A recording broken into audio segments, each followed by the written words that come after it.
Discipleship training is not about changing the type of tree with all our hard work and dedication. It is to nurture the tree for the fruit that will be produced through it. It is nurtured, cared for, and trimmed when necessary. And the result for all the fruit is to entrust it to God, the good farmer. That's it. The internal and unchanging Word of God. Walking with God. The Bible that transcends time. Walking with God, Part 6. Discovering, not creating. As people of God, when raising and training people of God, the debate that still continuously arises is between can disciples be made through training and disciples cannot be made through training.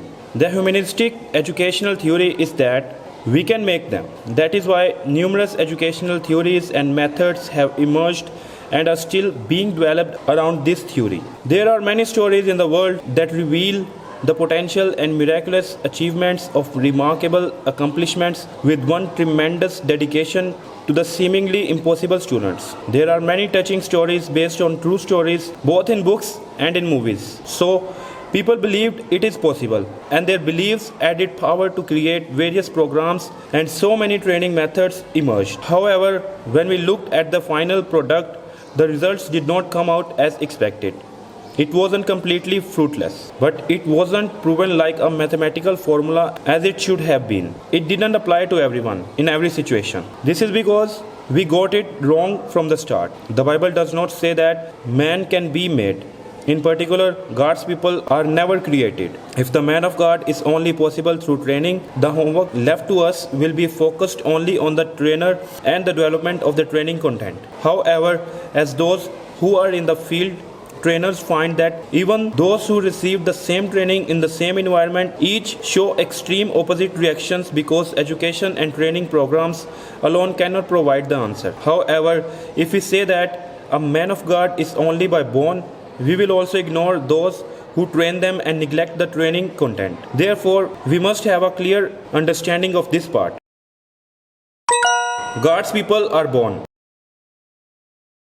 The people recorded as men of God in the Bible are Moses, Samuel, David, Elijah, Elisha, Timothy, and many unknown prophets.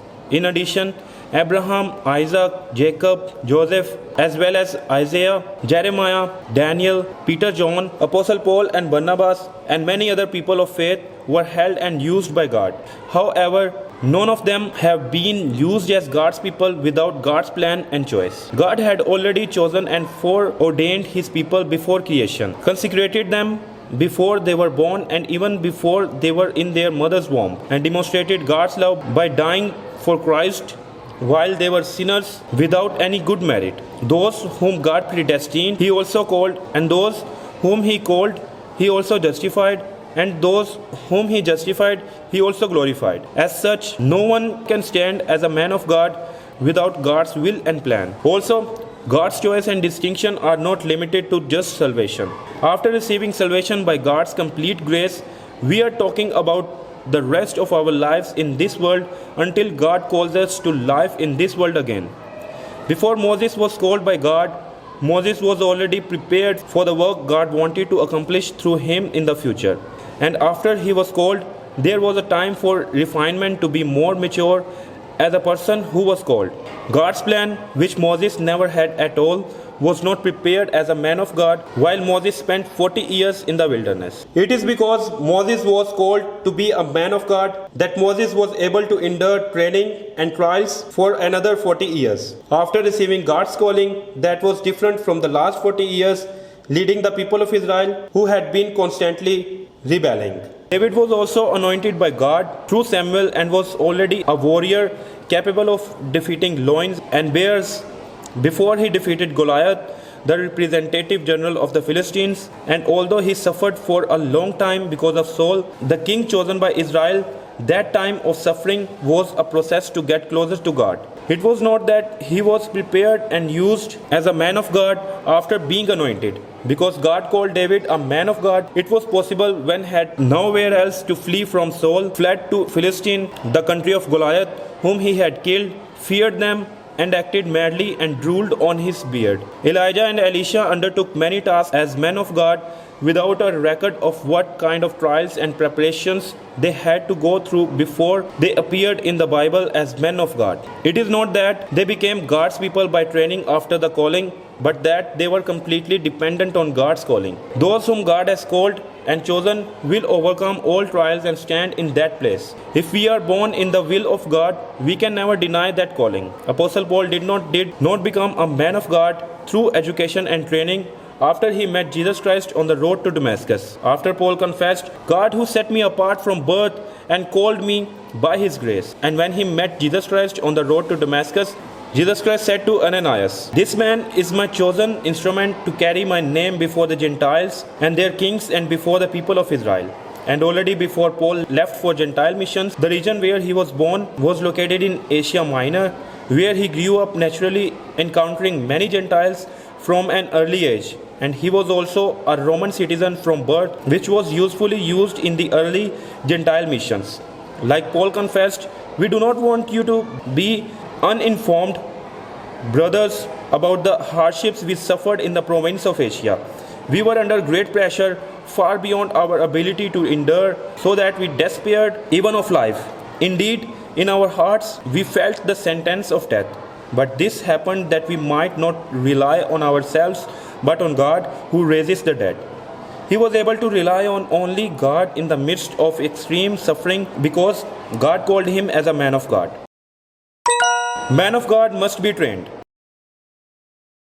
However, this does not mean that there is nothing we can do, since all of God's work from being chosen by God to life's mission is in God's predestination. God's predestination means looking back after our lives and discovering that all our victorious and failures, joys and pains, and every other processes were under God's guidance. It is like Joseph confessed, "And now do not be distressed and do not be angry with yourselves for selling me here, because it was to save lives that God sent me ahead of you.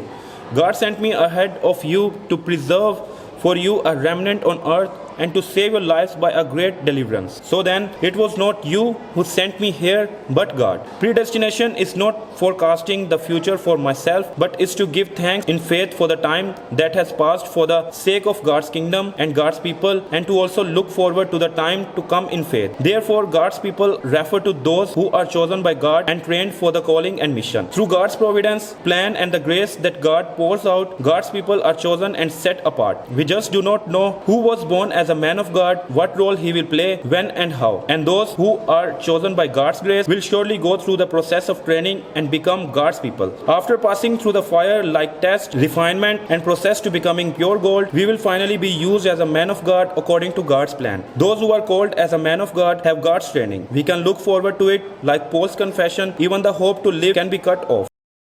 We must find the man of God. In order to make pure gold, we at least need to select a stone that has gold on it and make it go through a series of refining process to produce gold. But no matter how much gold is covered on the outside, a stone without gold is just a stone. If we spend our whole life with a stone covered with gilding, we cannot become pure gold. Though still a crude in appearance, a nugget of gold will become a useful vessel when refined. Also, even if we seek God's people, even if we give them the best training, we must know that God's plan cannot exceed the bounds of His grace. The type of tree is determined by the seed of the tree. All trees will bear fruit according to its seed. The Bible that transcends time, walking with God, continues.